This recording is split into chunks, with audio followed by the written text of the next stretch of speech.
Insulin plant এবং কেউ গাছ। ইনসুলিন প্লান্ট দেখছেন, এটি কি কাজে ব্যবহার করা হয়? সুগারের পেশেন্ট এই গাছটি বর্তমানে খান। আর এটি কি? কেউ গাছ। এবং বনে জঙ্গলে কিন্তু এটি হয়। এটার পরিচয় কি? 14 শাকের একটি। তো এই দুটি গাছ গুলিয়ে ফেলা স্বাভাবিক ব্যাপার। তো আমাদের একজন মাস্টারমশাই দেখতে পাচ্ছেন, কান্তিরঞ্জন সাঁতরা মহাশয়, উনি কিন্তু এই মানে কি বলবো ইনসুলিন প্লান্ট বাড়িতে রোপণ করেছেন এবং বন্ধু বান্ধব আত্মীয় স্বজন যারা আর কি এই সমস্যায় ভুগছেন তাদের কিন্তু উনি এটি দেন। স্যার, তো ব্যাপারটি হচ্ছে এটি কেন লাগিয়েছেন বলুন তো একটু?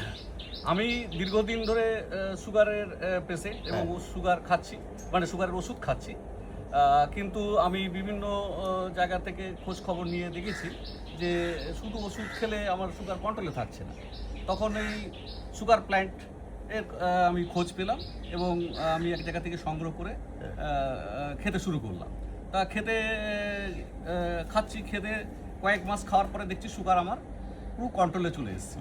এই দেখা দেখি আমি এই গাছটা আমি কয়েকজন আমার আত্মীয় বা বন্ধু বান্ধবকে দিয়েছি, তাদেরও সুগার কন্ট্রোলে আছে। আচ্ছা আচ্ছা, হ্যাঁ, এটা খুব উপকার আমি পাচ্ছি, এই জন্যই আমি এটা রোপণ করেছি। তো আমরা যদি চাই তাহলে তো আপনার কাছ থেকেও সংগ্রহ করতে পারি, কাছে পিঠে যারা। হ্যাঁ হ্যাঁ হ্যাঁ হ্যাঁ, তো মাস্টারমশাইয়ের নাম্বার আমি ডেসক্রিপশন বক্স এবং কি বলবো স্ক্রিনে দিয়ে দেবো, আপনারা সেখান থেকে পেয়ে যাবেন। এবং কিন্তু ইনি শুধু এখানে নয়, আমি আমার পাশে আরো একটি জায়গা রয়েছে, সেখানে আমার লাগিয়েছেন। গাছটাকে একটু ক্লোজ কাছ থেকে দেখাতে বলবো, বুঝেছেন? আর এই কেউ গাছ দেখুন, এটিও একটু এটা দেখুন। কিন্তু সুগারের কোনো কাজ হয় না। এটি 14 শাকের একটি শাক হিসেবে খাওয়া হয়, বনে জঙ্গলে পাওয়া যায়, বনে জঙ্গলে হয়। কিন্তু এটা ইনসুলিন প্লান্ট। দেখুন, বেশ ভালো লাগলো। এবং আমি আপনাদের বলি, এই গাছের পাতাই আমি নিয়েছি। দেখুন, আমি সুস্থ তো, খেতে হচ্ছে টক, খুব একটু টক টক, খুব বাজে নয়, আমি এটুকু বলবো।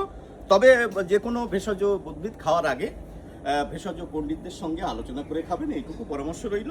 সকলে ভালো থাকবেন। স্যার, আপনাকে অশেষ ধন্যবাদ। স্যার।